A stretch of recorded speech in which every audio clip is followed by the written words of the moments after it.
Hello, and welcome to VR Vertigo. So, Cyberpunk 77. What a great game. Played it, haven't completed it yet because guess what? I was waiting for the VR version to come out. Yeah. I've said previously that I was going to buy a PC to play Cyberpunk 2077 in VR, and Halo, and many, many other games. But the situation all turned to shit, frankly. And now a PC is going to cost an arm and a leg and quite possibly a kidney too. So I'm holding off for the time being. Plus, the Steam machine is on the horizon, and that might be a thing. But there's been some news. Yep, Luke Ross, the VR modder extraordinaire, a talented man who's, in my opinion, doing God's work, turning flat screen games into VR playable versions. Go Luke! However, it seems as though he may have overstepped the mark, gone a bridge too far, and CD Projekt Red took notice. Yep, he set up a Patreon, and for his labours, he got people to pay to use his mods. And according to CD Projekt Red's terms and conditions with regards to modding on their games, that's not allowed. So is CD Projekt Red right to do this? Yes. Are they correct in doing this? No. Because if we look at this situation purely from a business point of view, then yeah, they set their stall out, CD Projekt Red told you what the conditions were, and Luke Ross basically gave them the big finger. And CD Projekt Red have a set of rules in place that they don't care to break. Not even for the pleasure of many VR gamers. And this is where we find ourselves in sticky territory, in no man's land, so to speak. Luke Ross put time and effort into the VR mods that he made. And one of the immutable laws of society has always been a man can earn a buck from the sweat of his brow. And I think that's fair and true.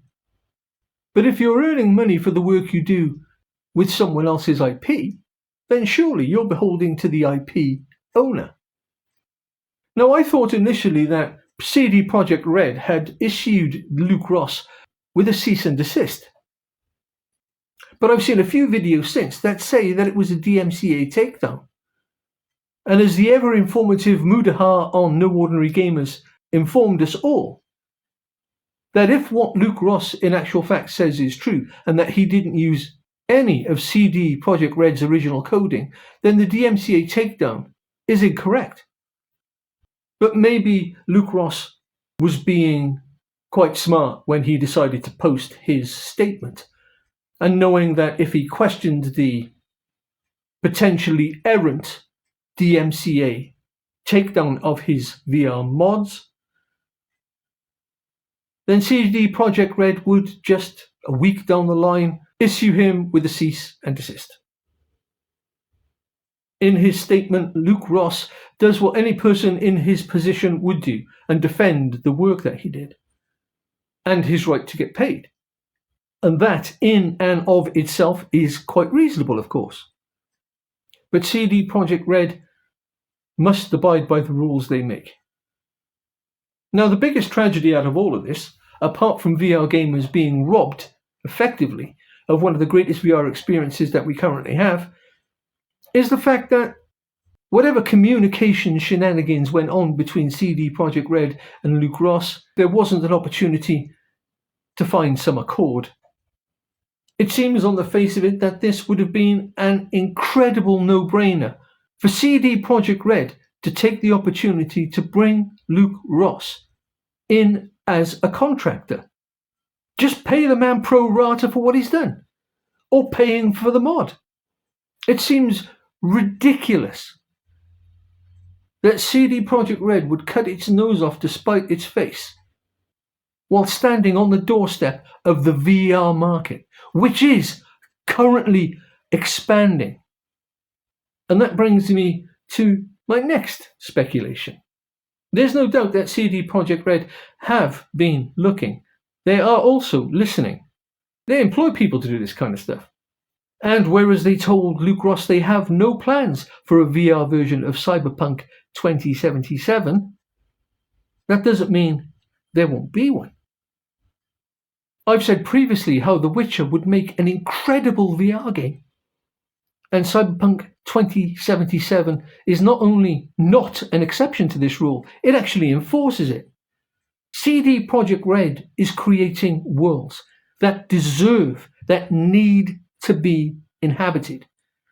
And if indeed, as I've just said, they do employ people to do this work, to listen and look at the gaming landscape, then they must be aware, fully aware that VR is a thing.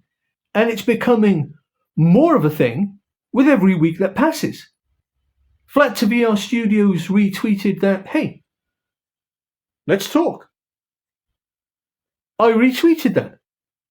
Brian Paul of PSVR Without Parole put the call out to all the game accounts. Retweet. We need to make sure that they hear this. And you can bet they are listening. So, CD Projekt Red. Go back to Luke Ross. Have a word. See what can be done. It's your most direct route into the VR market right now. And Luke Ross, keep doing the good work that you're doing. And to everyone else, keep the faith. Do let me know what you think in the comments below. Do like, subscribe and share if you'd like. It would mean a lot. And until next time, bye bye.